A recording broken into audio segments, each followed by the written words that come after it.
We're going to finally start getting things done for the people who are counting on us, and I won't care who gets the credit. My friends, I've been an imperfect servant of my country for many years, but I've been her servant first, last, and always. And I've never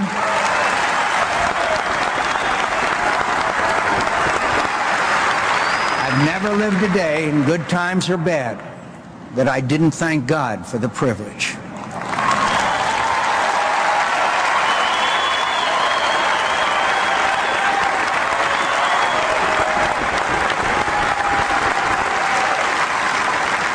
Long ago, something unusual happened to me that taught me the most valuable lesson of my life.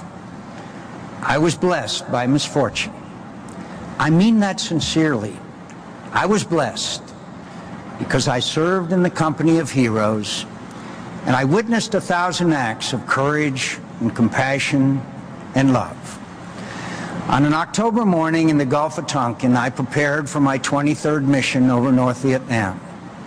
I hadn't any worry I wouldn't come back safe and sound.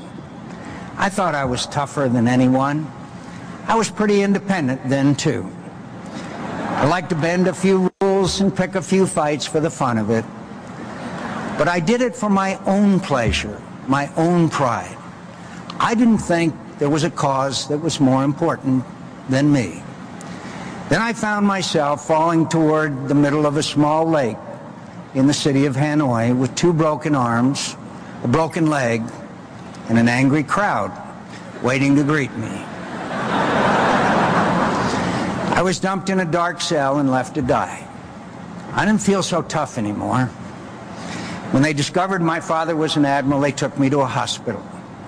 They couldn't set my bones properly, so they just slapped a cast on me. And when I didn't get better and was down to about 100 pounds, they put me in a cell with 2 other Americans. I couldn't do anything. I couldn't even feed myself. They did it for me. I was beginning to learn the limits of my selfish independence. Those men saved my life.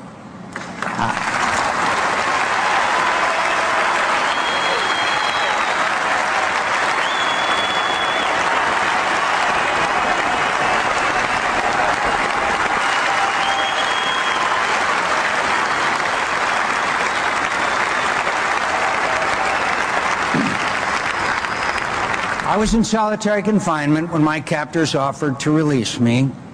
I knew why. If I went home, they would use it as propaganda to demoralize my fellow prisoners.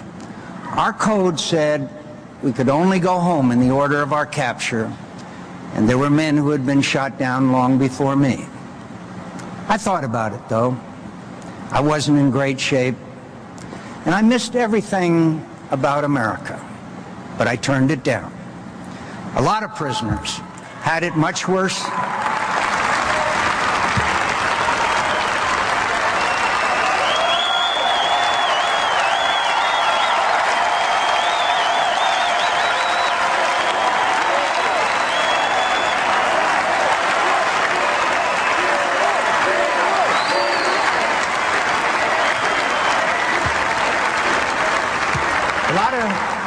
A lot of prisoners had it a lot worse than I did. I'd been mistreated before, but not as badly as many others.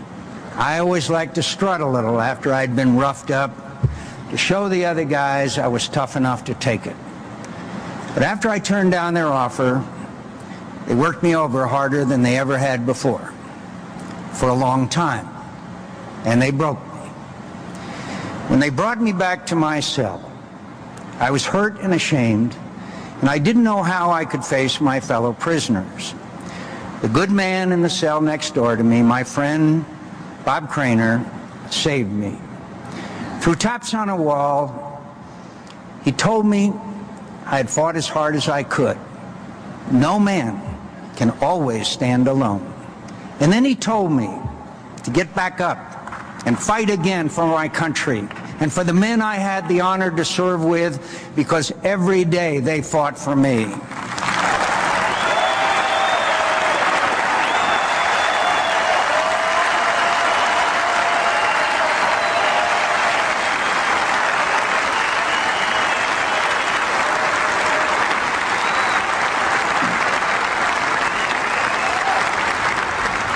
I fell in love with my country when I was a prisoner in someone else's. I loved it not just for the many comforts of life here. I loved it for its decency, for its faith, and the wisdom, justice, and goodness of its people. I loved it because it was not just a place, but an idea, a cause worth fighting for. I was never the same again. I wasn't my own man anymore. I was my country's.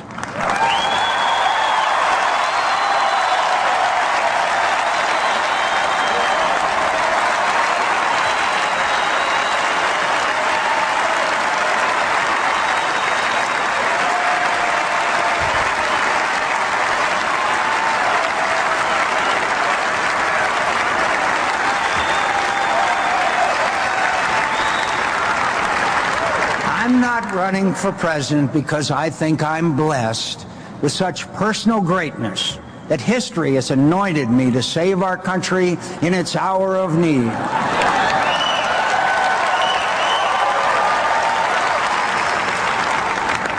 My country saved me. My country saved me, and I cannot forget it. And I will fight for her as long as I draw breath, so help me God.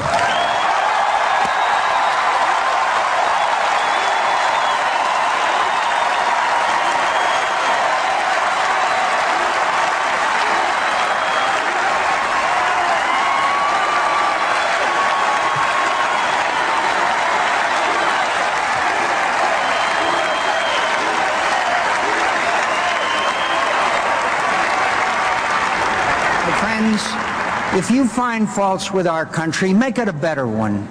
If you're disappointed with the mistakes of government, join its ranks and work to correct them. Enlist in our armed forces, become a teacher, enter the ministry, run for public office, feed a hungry child, teach an illiterate adult to read, comfort the afflicted, defend the rights of the oppressed. Our country will be the better, and you will be the happier, because nothing brings greater happiness in life than to serve a cause greater than yourself.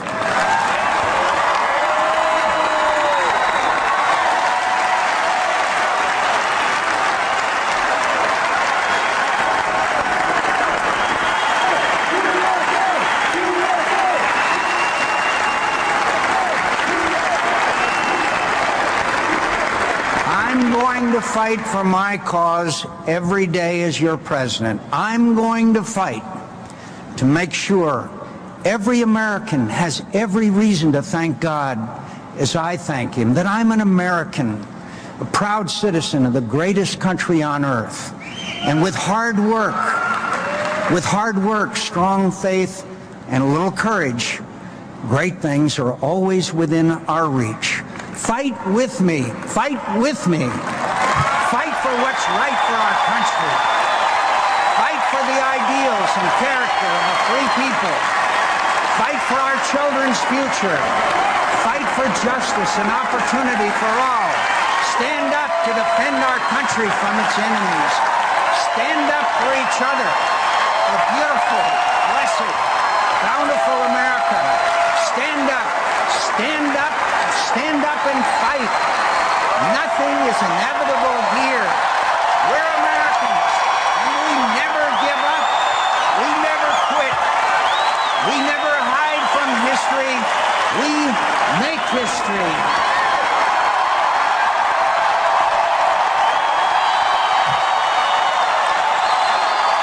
Thank you, and God bless you, and God bless America.